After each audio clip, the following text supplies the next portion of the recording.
I'm Dr. Sudhir Rajguru from Department of Management, Arya College of Engineering and IT, and the subject is Operations and Supply Chain Management.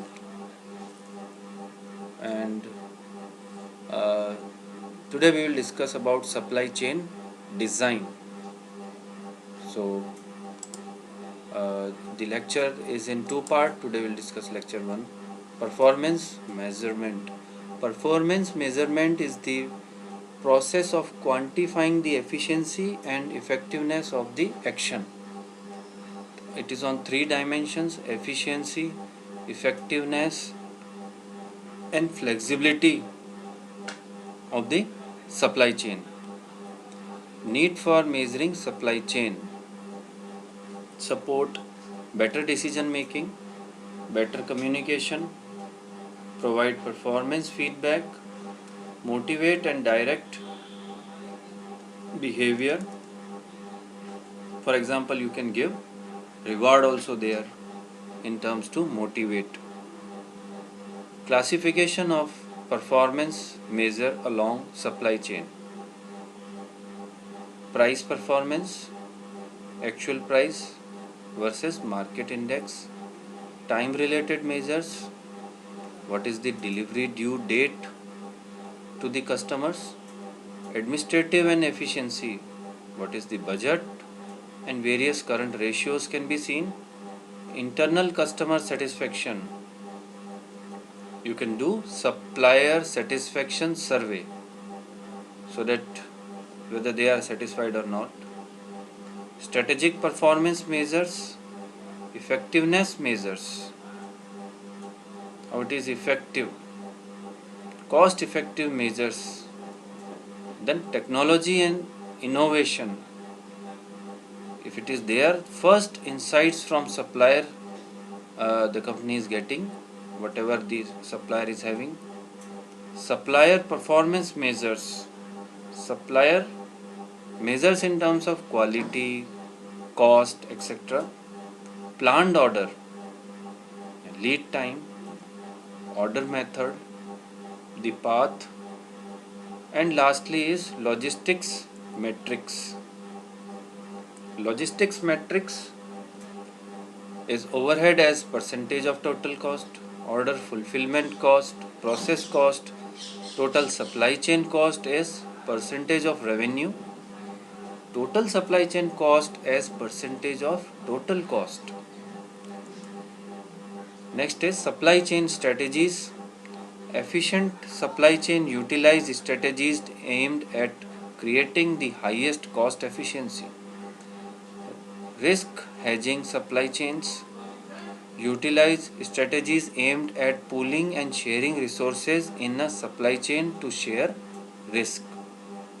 Responsive supply chains utilize strategies aimed at being responsive and flexible according to the requirement or the customer requirement.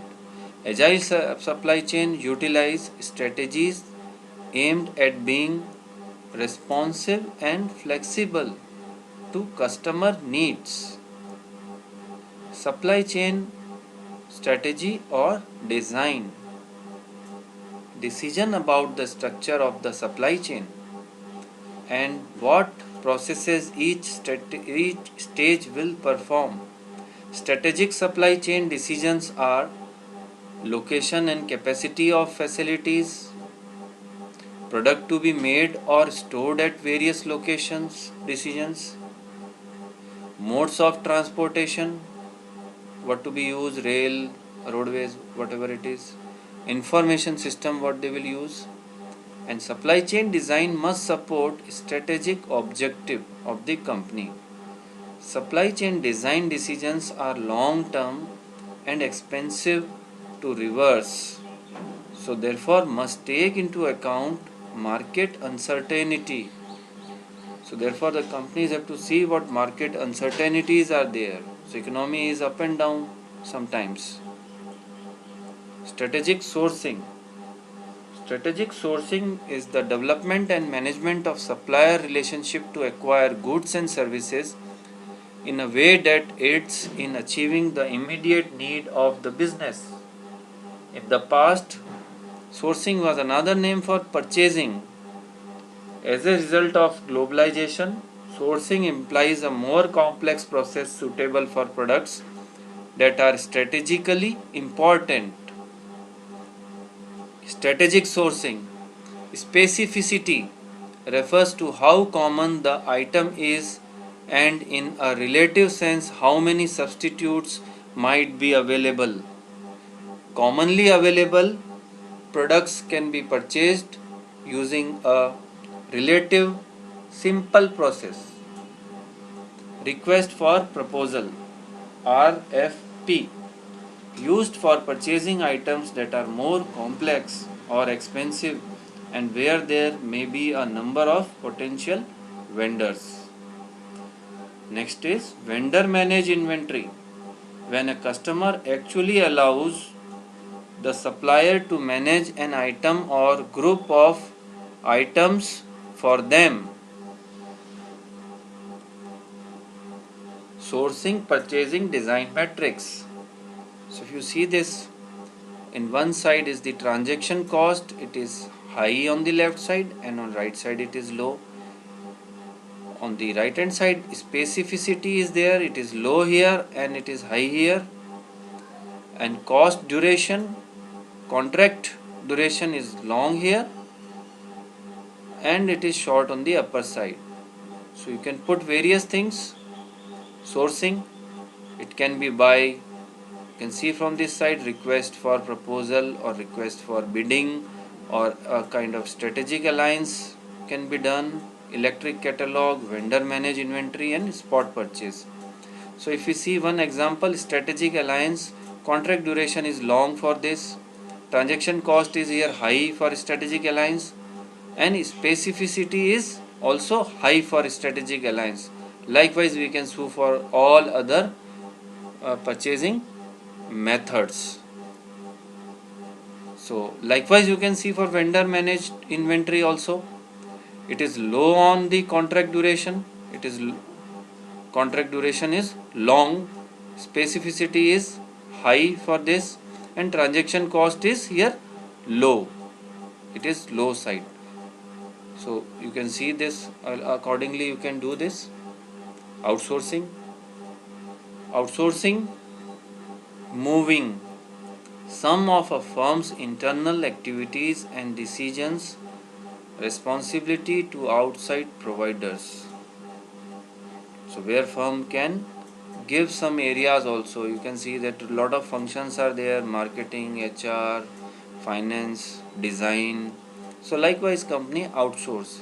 So here I can give you example of Nike also here. Nike company, it is good at design, so company is doing designing part and company is giving the manufacturing part to the Chinese company, where they can do the manufacturing at least cost than they could do. So here it is outsourcing is win-win situation. It is beneficial for the company. It also allows the company to create a competitive advantage while reducing cost. So it is a competitive advantage over the others, over the competitors, where the reduction of cost can be there by outsourcing. An entire function may be outsourced, or some elements of an activity may be outsourced with the rest kept in house. So a lot of things can be outsourced. See, reasons of outsourcing: financial, improve return on assets by reducing inventory and selling unnecessary assets, generate cash by selling low return entities, gain access to new market particularly in developing countries, reduce cost through lower cost structure, turn fixed cost into variable cost. These are all financial reasons. Then improvement reasons: improve quality and productivity of products, shorten cycle time of production, obtain expertise, skill and technologies that are otherwise unavailable through outsourcing. Then improving risk management, improve credibility and image by associating with superior providers. Then organizational, improve effectiveness by focusing on what the firm does best. For next, increasing flexibility to meet changing demand for products and services. So flexibility is also increased, we are giving there. And increase product and service value by improving response to customer need.